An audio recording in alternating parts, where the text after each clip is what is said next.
1928. Yesterday, drill workers had to stop their progress when they encountered an unexpected rush of cool air 260 feet. They're going to take a cruise and lower them in the shaft bay. Explore a small Elevator. As you exit the elevator, we ask that for your own safety, please keep with your group, watch your step and your head, and use the handrails where provided. Now, please follow the guide. Oh well, okay. Must not sound good.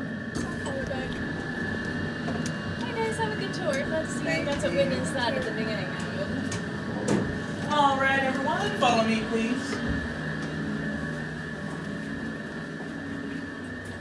Watch your heads.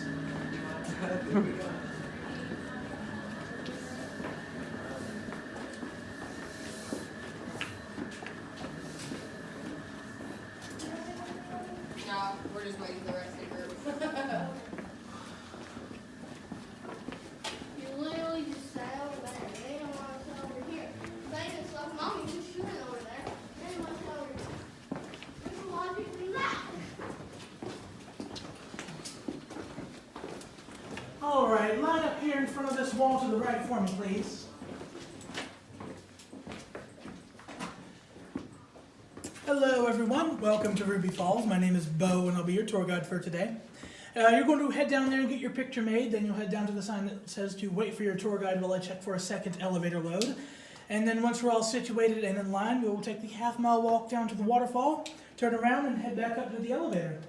But before that, here at Ruby Falls, we get visitors from all around the world, so I'd like to take a moment to ask where everybody here is from, starting with you.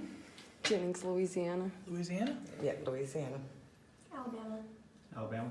All right. Well, I don't know I don't know why I'm going into the caboose spiel now because we obviously will not have to worry about anyone getting lost in the cave today.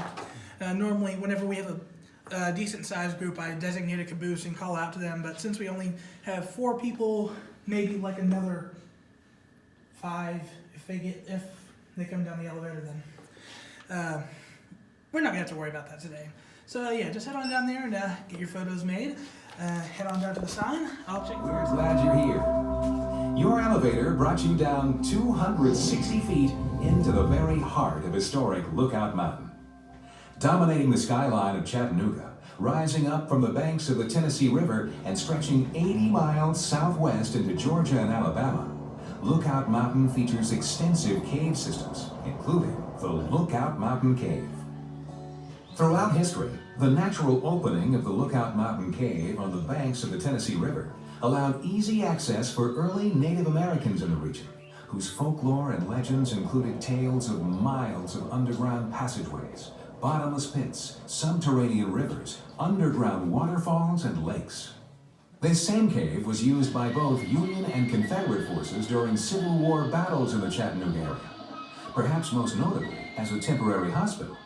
As Chattanooga became a large railroad hub for the South, it became necessary to construct a tunnel through the end of Lookout Mountain to provide rail access from Nashville to Chattanooga.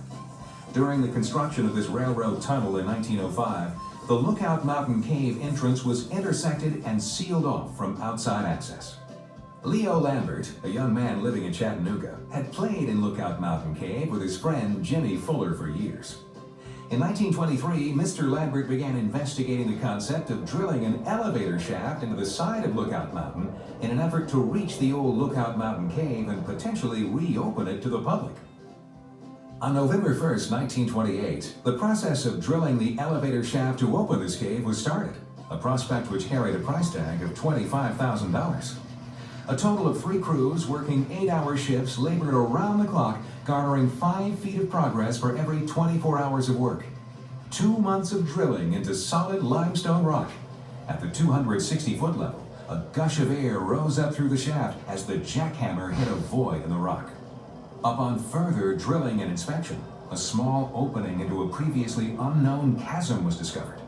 This opening, measuring 2 feet high and 4 feet wide, was immediately explored by Lambert, his friend Jimmy Fuller, and a small crew.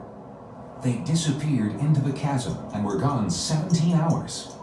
Upon their return, Lambert excitedly told of the discovery of amazing geological formations and the existence of an enormous waterfall.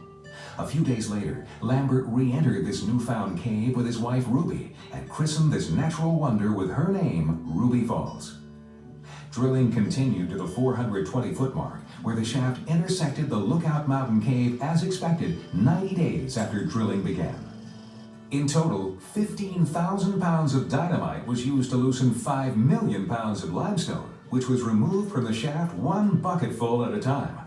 That same rock was reclaimed and used to build the Cavern Castle, as well as develop the cave trails.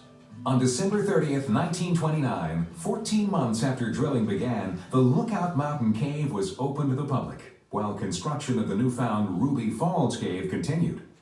On June 16, 1930, Ruby Falls Cave was open to the public and quickly grew to overshadow the popularity of the old Lookout Mountain Cave tour. In 1935, tours of the Lookout Mountain Cave were halted because of the enormous popularity of the Ruby Falls Cave and its unusual features, including, of course, the waterfall itself. Since its grand opening, Ruby Falls has hosted millions of people from all corners of the earth. As you journey from this point, you will eventually reach the spectacular 145-foot waterfall at a depth of 1,120 feet underground. This makes Ruby Falls the deepest commercial waterfall in the United States. Ruby Falls is also listed in the National Register of Historic Places because of its economic impact on the neighboring community. As you move through the cave, we ask you to please stay with your guide, follow the safety instructions you're given, and enjoy this natural wonder, Ruby Falls.